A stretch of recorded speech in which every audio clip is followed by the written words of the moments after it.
Bonjour, je suis Jean-Delmas Sehui, directeur général de ICT4Dev. ICT4Dev est une start-up qui est spécialisée dans tout ce qui est développement et intégration de solutions numériques et technologiques en direction des acteurs des différentes chaînes de valeur agricoles.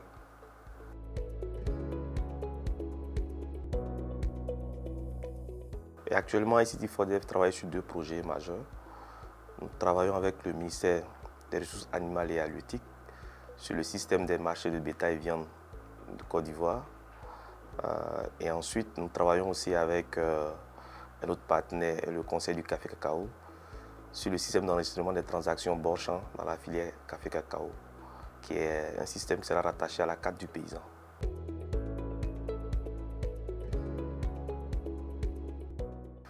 Pour moi, une start-up est d'abord, c'est d'abord une entreprise, quoi qu'on dise, c'est une entreprise, mais c'est une entreprise qui possède une certaine souplesse, une agilité, qui part d'une idée, d'une innovation, qui n'a forcément pas un modèle économique encore assez solide, donc on va dire qu'il se cherche, donc qui a besoin de rapidement aller sur le marché avec sa solution pour le confronter au marché et pourquoi pas pivoter ou bien continuer de concevoir, continuer d'améliorer cette solution-là.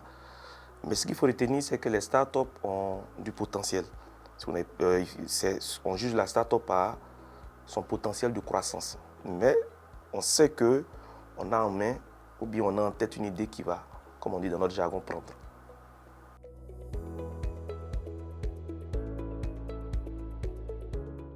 L'écosystème des startups en Côte d'Ivoire est en pleine évolution.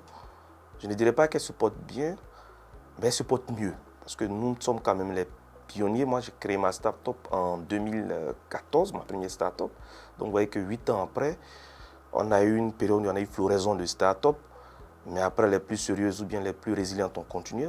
D'autres sont repartis dans le privé, aller faire encore leur marque, et puis ils sont revenus. Mais aujourd'hui, on a quand même une organisation, on a des incubateurs, on a un écosystème qui est en train de se mettre en place. On travaille sur la loi Startup, qui est un outil, je vais dire, important pour les startups.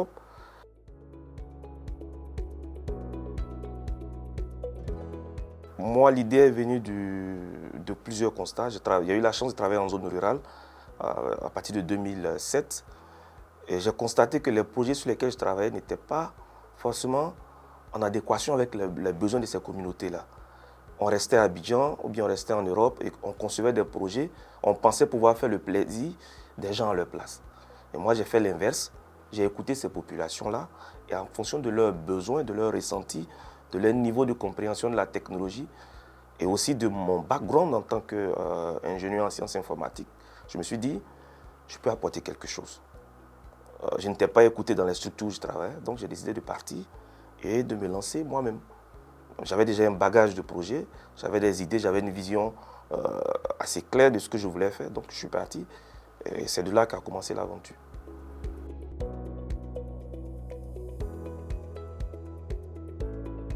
Les opportunités pour les startups d'innovation numérique sont multiples. Vous savez, avec le numérique, il n'y a plus de désavantages. Tu peux faire à Harvard, tu peux faire l'université de Nangu à Brougua, mais quand on est face au numérique, c'est les mêmes opportunités, c'est les mêmes chances qu'on a. Que tu aies un téléphone qui t'a coûté 800 000 ou bien que tu aies un téléphone qui t'a coûté 100 000 francs, quand vous avez une connexion Internet, quand vous achetez les passes ne sont pas vendues en fonction de la marque du téléphone. Donc vous avez accès aux mêmes ressources.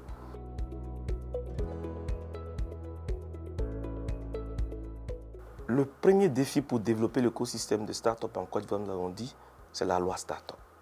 Il faut que cette loi soit rapidement promulguée pour qu'au moins les start-up aient un cadre juridique. Ça, c'est important. Vous savez, quand on crée une entreprise, vous allez au CPC pour créer l'entreprise, il n'y a pas d'entreprise start-up. Dès que vous démarrez, les impôts sont avec vous. Il n'y a pas de mesure d'accompagnement, il n'y a pas de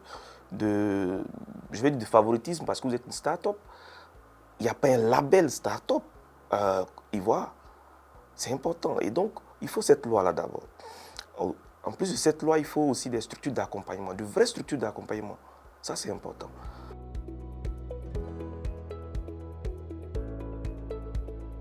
Le financement, je veux dire, le financement n'est pas, pour moi, ce n'est pas la priorité. Il faut d'abord que votre projet colle à un besoin dans votre communauté. C'est ça qui est important. Si vous avez un bon projet qui a de l'impact, qui a un marché qui existe, il y a ça d'abord. Il faut aller vous former.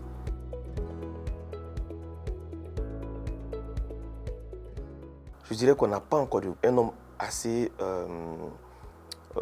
élevé d'incubateurs, d'accélérateurs pour pouvoir développer notre écosystème. La Côte d'Ivoire a du potentiel. Il y a deux choses que je voulais dire. Tout est concentré à Abidjan. Donc, il faut encore plus d'incubateurs. Il faut même décentraliser les incubateurs. Il faut avoir dans chacune des régions des incubateurs, des accélérateurs pour déjà capter les idées d'innovation depuis ces communautés-là. Il y a ça d'abord. Et puis, il faut de vrais incubateurs. Un incubateur, un accélérateur, il y a un programme. Quand tu viens, il y a un diagnostic qui est fait et à la sortie, on doit voir quelqu'un de nouveau, un projet qui est déployé.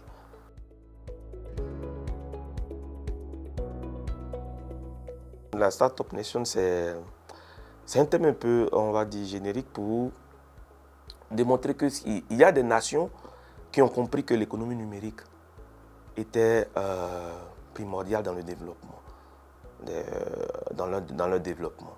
Donc elles ont mis, ces nations-là ont mis tout en œuvre pour avoir un fort potentiel de start-up. Si vous avez 10, 15, 20 grandes start-up, vous devenez une Startup Nation. Et en ce moment-là, vous pouvez commencer à vous étendre.